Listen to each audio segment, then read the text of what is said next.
Game one of the World Series was an absolute vibe. So let's break down the Rangers' come from behind win with New York Post Sports baseball writer and reporter Greg Joyce. Greg, that ending pretty much put a bow on an absolute great game. Thanks for joining us. We got to get your thoughts on a wild game one.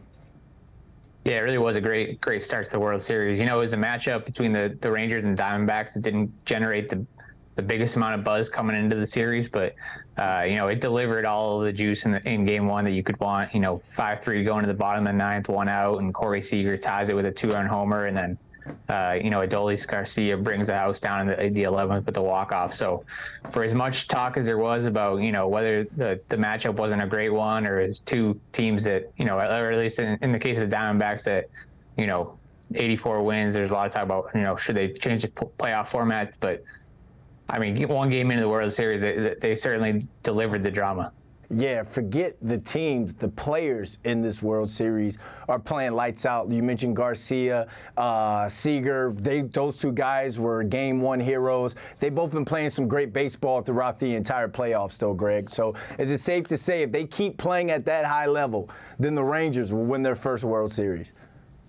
Yeah, it certainly has him in a good spot. I mean, Garcia is just red hot. He won the ALCS MVP. He's now homered in 5 straight games, which is one shy of Daniel Murphy's MLB record. He has 22 RBIs in the postseason, which set a new record.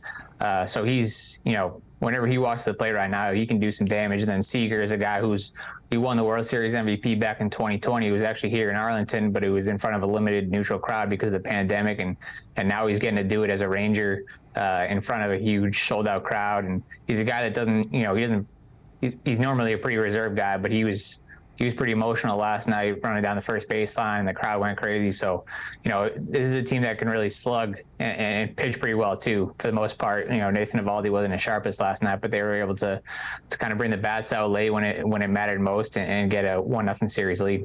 All right. They got to run it back, though. They got game 2 coming up. The Diamondbacks have pretty much been spoiler this entire playoffs. What do they have to do to level this series? Or are the Rangers just too much, too hot? No, I think you know, at this point, it's tough to rule the Diamondbacks out. They're a team that went into Philadelphia and won the last 2 games of the NLCS in some hostile environments there. So, you know, you can't really rule them out. They took the first, you know, they received the first punch last night. They were down 2-0 in the first inning, and they clawed their way back against Eovaldi. They're a team that, for the most part, they can kind of create some havoc on the bases, and they got great team speed. They showed it for a while, and that's what, you know, staked them out to that 5-3 lead. They just, Paul Sewald in the 9th inning, he'd been, you know, he hadn't allowed a run in 8 games before last night, and then picks a bad time to give up his first runs, obviously, to Seager on the 2-run shot. But they just need to keep playing their game. They showed a little bit last night, kind of creating that chaos on the bases. You know, they have another tough test tonight going against Jordan Montgomery, the former Yankee, who's been really good in the playoffs. So it should be another good one tonight. Yeah, it's going to be a great one. It's going to be a great series as well. I'm definitely not counting the D-backs out. Greg Joyce, thanks for joining us. Thanks, Brandon.